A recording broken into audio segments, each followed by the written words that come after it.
Hey guys, this is Nick, the NDC Chief, and the next application on our Siri playlist is Vlingo. Let's get to it. Vlingo is a very feature-heavy Siri-like application that comes in at a free price point. Vlingo can send messages, it can call, it can find restaurants, businesses, it can search, it can update your social networks, it can get answers, it can open applications, it can get directions, it can find a taxi, it can book a hotel, it can buy movie tickets, as well as hear your incoming messages. That is a really cool feature, but we'll get into that a little bit later. We'll just try to do something pretty basic here. We'll just open up music. Open music. And just like that, it opens up your music player. Very easy, very awesome. What is the tallest building in the world?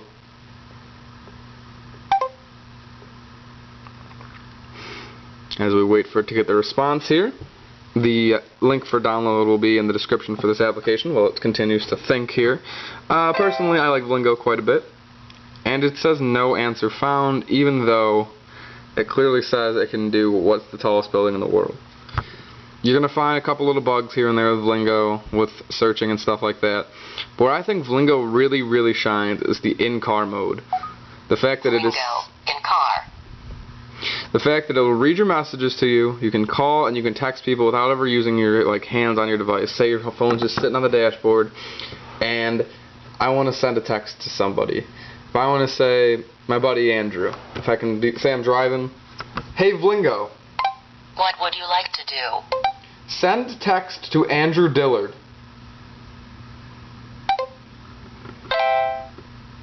Which Miller would you like to text?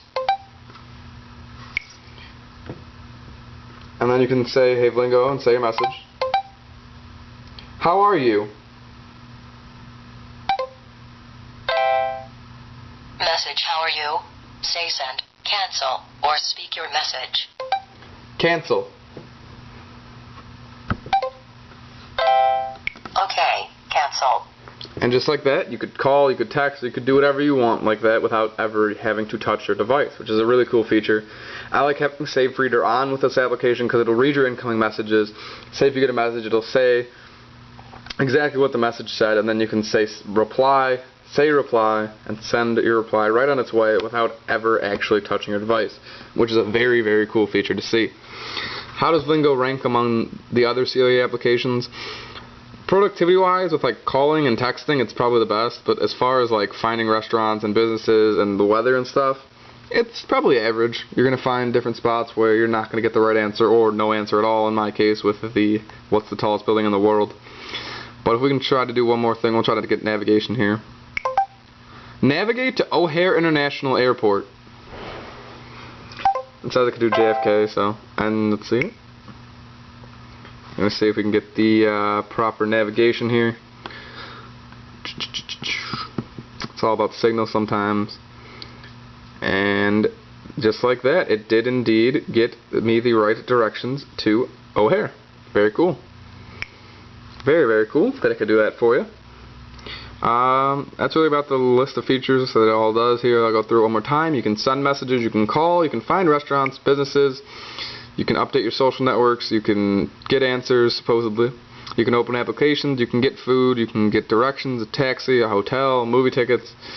We'll just try another third-party app instead of a pre-installed. Open Twitter.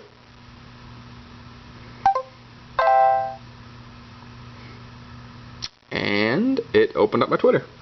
Very cool, very easy to use. That was Vlingo. Free in the Google Play Store. Link will be in the description to download it. I recommend it if you're going to be using it for strictly a virtual assistant. It's not going to talk back to you, but in terms of sending texts and doing things along those lines, that's probably my favorite app to do just that. This is the NDC Chief. Like down below if you liked what you saw today, and subscribe up top if you already have not. Have an awesome day, you guys. Later.